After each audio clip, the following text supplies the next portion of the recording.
बाबा जहारवीर गोगा जी महाराज के पूर्वजों की वंशावली।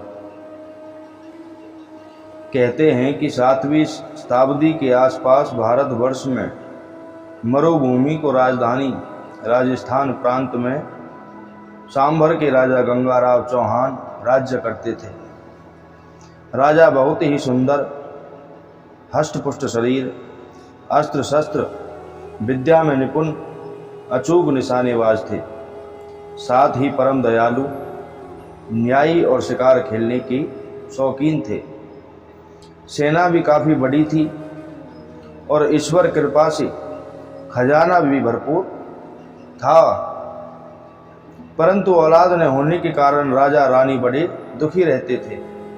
ये राजपाट धन दौलत किस काम आएगा। एक दिन राजा शिकार खेलता हुआ वन में दूर चला गया और राजा के साथी मंत्री अहेलकार आदि पीछे छूट जाने के कारण और प्यास लगने के कारण बेचैन हो गया। पानी कहाँ से मिले। राजा ने चारों तरफ नज़र घुमाई तो सिवा वन और पेड़ पौधों के कुछ दिखाई ना दिया। राजा गंगाराव ने निराश होकर ऊपर की तरफ निगाह उठाकर कहा, हे प्रभु, तेरा ही आसरा है। इतना ही कहते ही राजा क्या देखता है कि बहुत सारे पक्षी एक जगह ही इकट्ठे आकाश में मंडरा रहे हैं। पक्षियों को उड़ता देखकर राजा गंगाराव को ढाढ़स बंधी कि जहाँ ये पक्षी मंडरा रहे हैं वहाँ पानी अवश्य होना चाहिए। ऐसा विचार मन में उठते ही राजा गंगाराव ने उसी तरफ अपना घोड़ा बढ़ा दिया और चंद घड़ियों में अपने लक्ष्य के पास जा पहुंचा। राजा गंगाराव क्या देखता है कि एक सुंदर सरोवर बना है, उसी के ऊपर पक्षी मंडरा रहे हैं और इंद्रलोक की 4 अप्सराएं एक से एक बढ़कर सुंदर, जिनके चेहरों की चमक चंद्रमा से बढ़कर थी। जवानी में दीवानी एक दूसरे के मुंह पर छींटे मार रही हैं और हंसने के समान हंस हंस कर दोहरी हो गई हैं। उनके कपड़े पास ही सरोवर के निकट धरे थे। राजा गंगाराव अप्सराओं को देखकर उनमें जो सबसे छोटी अप्सरा थी उस पर मोहित हो गया। अप्सराओं को अपने जाल में फांसने के लिए उसने विचार किया, ये सब की सब सरोवर में स्नान कर रही हैं, अगर मैं इनके वस्त्रों का हरण कर लूं तो मेरी मनोकामना पूर्ण हो सकती है। राजा गंगाराव इस प्रकार अपनी मनोइच्छा पूर्ति का उपाय विचार कर बड़ा खुश हुआ और परमात्मा परमेश्वर का ध्यान कर घोड़े को एक पेड़ से बांधकर उसे घास खाने में लगा दिया तथा स्वयं पेड़ों की आड़ लेकर धीरे धीरे सरकता हुआ सरोवर के निकट जा पहुंचा, जहां पर अप्सराओं के वस्त्र रखे हुए हैं। राजा गंगाराव ने अपना हाथ बढ़ाकर चारों अप्सराओं के वस्त्र उठा लिए।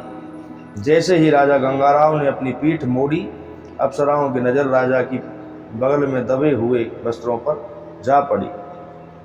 यह देखकर उनकी नीचे की सांस नीचे और ऊपर की ऊपर रह गई। वह हंसी दिल लगी सब भूल गईं। उन्होंने अपना सारा जिस्म सरोवर के पानी में छिपा लिया। सिर्फ गर्दन पानी से बाहर रखकर गिड़गिड़ाती हुई प्रार्थना करने लगी, राजा गंगाराव से बड़ी अप्सरा, जिनका नाम तिलोत्तमा था, दोनों हाथ जोड़कर बोली, हे राजन, हम चारों इंद्रलोक की अप्सराएं हैं और यहाँ सरोवर के ठंडे स्वच्छ जल में स्नान करने आई थीं। आप हम सब के वस्त्र ले जा रहे हैं। आप बेचारे कि हम बिना वस्त्रों के जल से बाहर किस प्रकार निकलेंगे, बिना वस्त्रों के किस प्रकार इंद्रलोक जाएंगे। हे राजन, हम अबलाओं की लाज आपके हाथ में है। आप हमारे वस्त्र हमें तुरंत देने की दया करें। जब राजा गंगाराव बोले, बात तो तुम्हारी ठीक है, किसी ने क्या ठीक कहा है। बिना विचारे जो करे सो पीछे पछताए, काम बिगाड़े आपनो जग में होत हसाए। सो हे अप्सराओं की रानी, गिड़गिड़ाने से काम नहीं चलता। अगर गिड़गिड़ाने से ही काम बन जाता तो मैं भी अपनी मनोकामना पूरी कर लेता। वस्त्र हरण करने की जरूरत ही मुझे क्यों पड़ती? अच्छा, आप अपना नाम तो बताओ। बड़ी अप्सरा लजाती हुई बोली, हे राजन, मेरा नाम तिलोत्तमा है। बाकी तीनों अप्सराएं भी राजा गंगाराव के खूबसूरत चेहरे को टकटकी बांध कर निहार रही थी। छोटी अप्सरा का सबसे बुरा हाल था, उसकी तो पलक झपकती ही नहीं थी। ये सब बातें राजा गंगाराव से छिपी नहीं। अप्सरा के मुंह से तिलोत्तमा नाम सुनकर राजा गंगाराव बोले, तुम्हारी बोली बड़ी प्यारी है और तुम ही इन सब की रानी मालूम होती हो।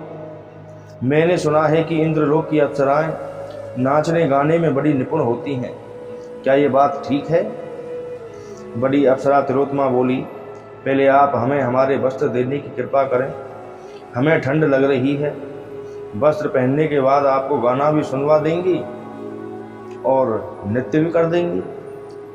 बड़ी अप्सरा तिलोत्तमा की बात सुनकर राजा गंगाराव बोले, इतनी अप्सराओं के बदले सिर्फ एक गाना? नहीं, हमें तुम चारों के कपड़े देकर एक गाना नहीं सुनना है। आपको हमारी बात नहीं माननी है तो हम भी आपकी बात क्यों मानने लगे?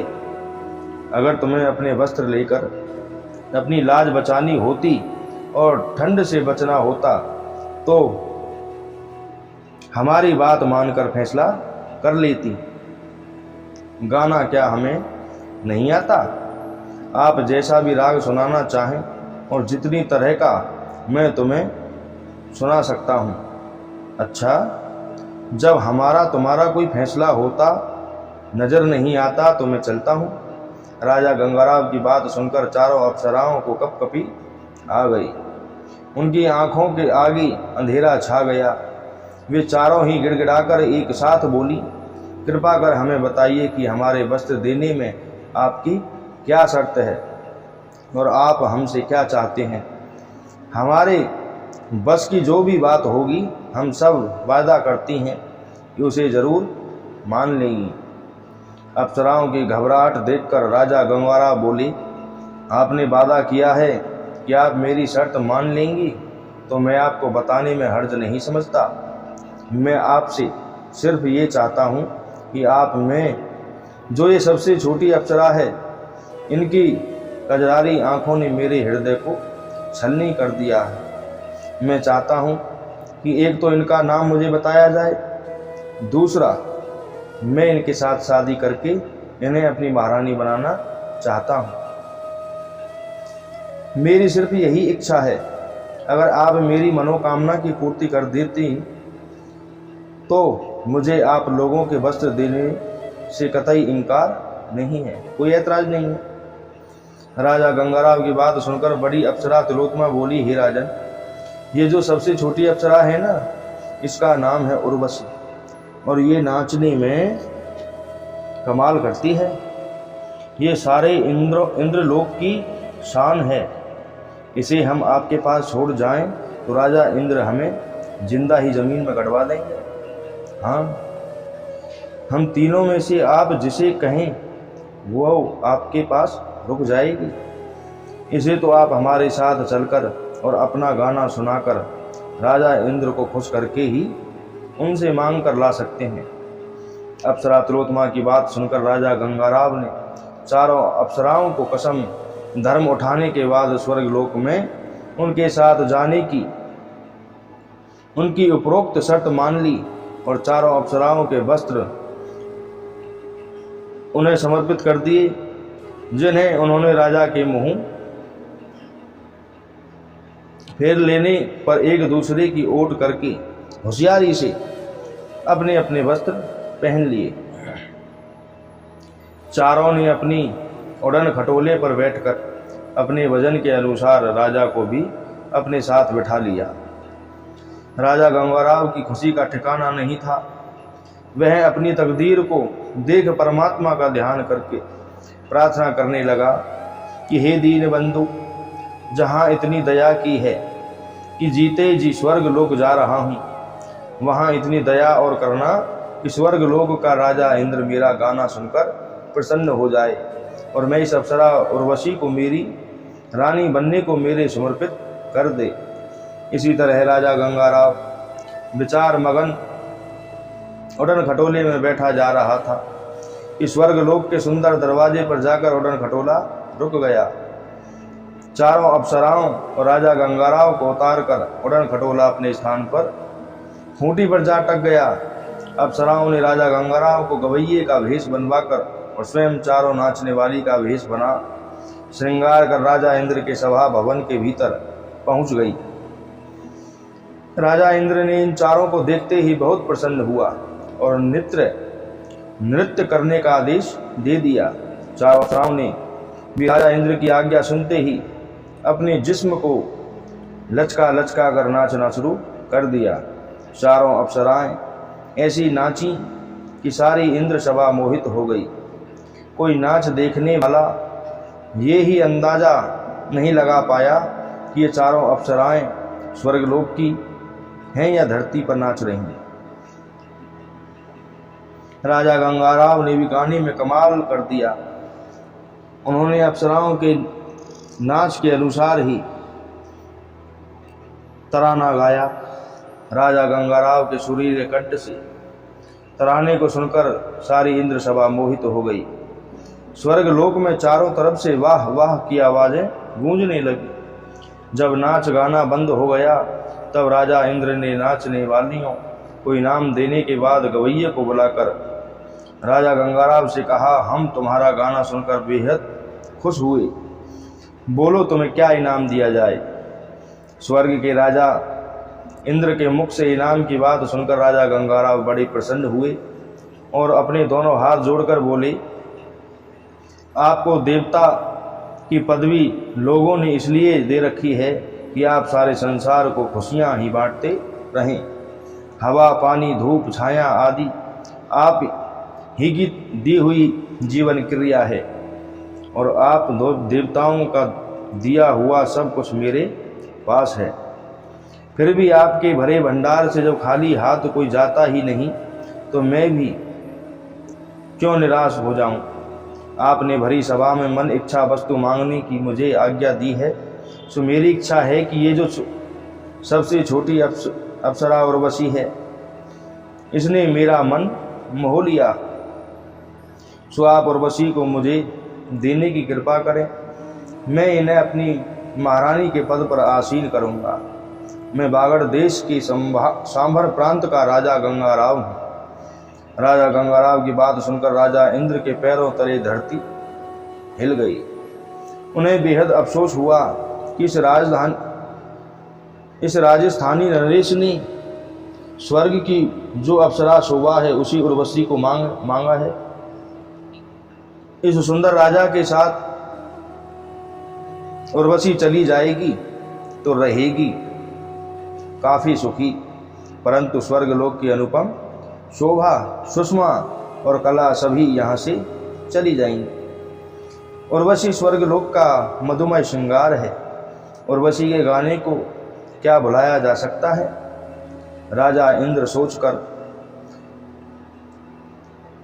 इंद्र सोच विचार में डूबा था कि उर्वशी व राजा गंगाराव की आंखें आपस में टकरा गईं। एक दूसरे की मनोभावना एक दूसरे ने समझ ली। एक के हृदय को दूसरे ने पहचाना। मानव के लिए अप्सरा और अप्सरा के लिए मानव बेचैन बन गए। उर्वशी सोचने लगी, देवलोक को छोड़कर मानव लोक में रहना ही ठीक है। यहाँ सदा में भोग विलास की एक परंपरा है। यहाँ हर समय वासना का ही उन्माद छाया रहता है। इससे सच्चे आनंद का भान नहीं होता। बिना विरह वेदना को जाने संयोग की इस रस माधुरी एकदम फीकी है। उर्वशी स्वर्ग की एक रसता से उब गई थी। यह मृत्युलोक की विचित्रता का स्वाद चखना चाहती है। राजा इंद्र ने सोच विचार करने के बाद जब अपनी नज़र उर्वशी पर डाली तो उसके दिल की खुशी व दुख को बिल्कुल न समझ सका। फिर गंगाराव की तरफ आंख उठाकर देखा और राजा इंद्र बोला, राजा गंगाराव, हम अपने वचनबद्ध होने के कारण उर्वशी तो आपको भेंट में दे देंगे, परंतु आपको हमारी एक शर्त माननी पड़ेगी। वह शर्त यह है कि एक तो उर्वशी केवल घृत का ही आहार किया करेगी, घी का आहार करेगी। दूसरे दोनों प्यारे मेष उसकी चारपाई के पास ही बंधे रहेंगे, जिससे उनकी चोरी न होने पाए।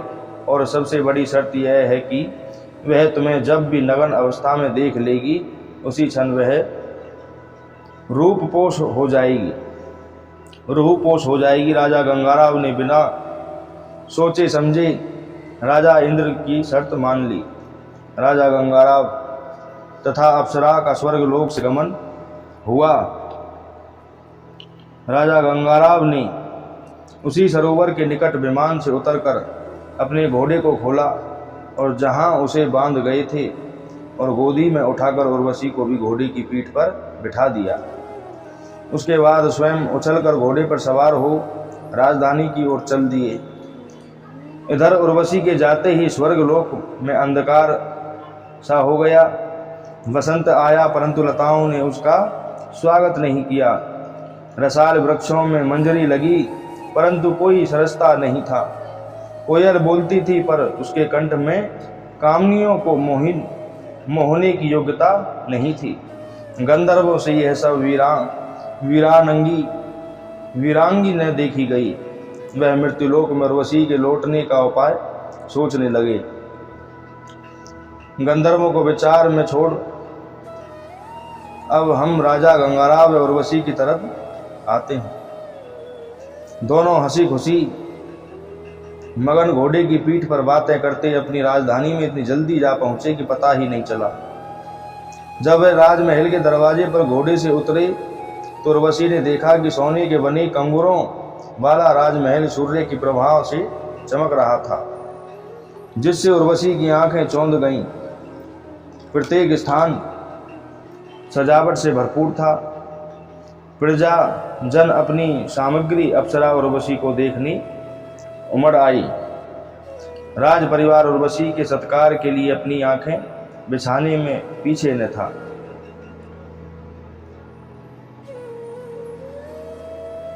आज इस सुहाने समय पर उर्वशी का भूतल पर आना स्वर्ण अवसर था।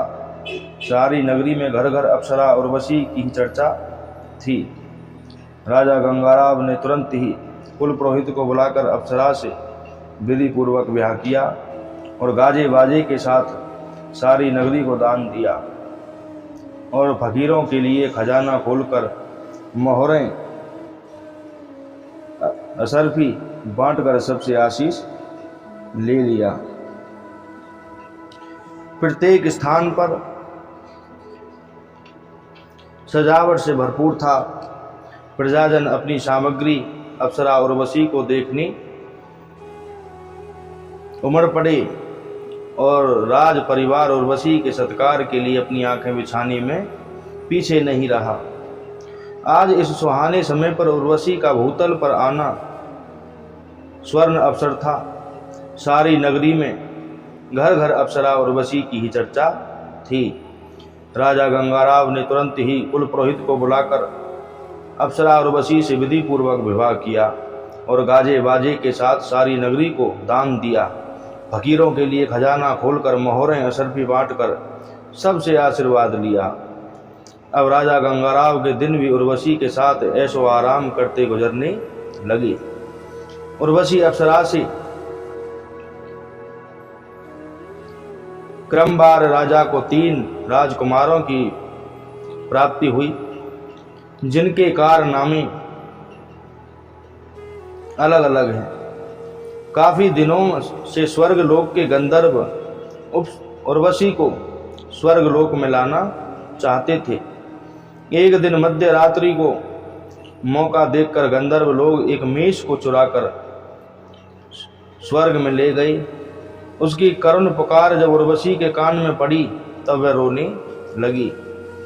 दूसरे मेष की आवाज़ सुनते ही वे अपने को अनाथ कहकर फूट फूट कर रोने लगी। उर्वशी का रोना सुनकर राजा उन्मत्त हो गया और अपनी नग्नता पर बिना ध्यान दिए वे गंधर्वों के पीछे दौड़ा।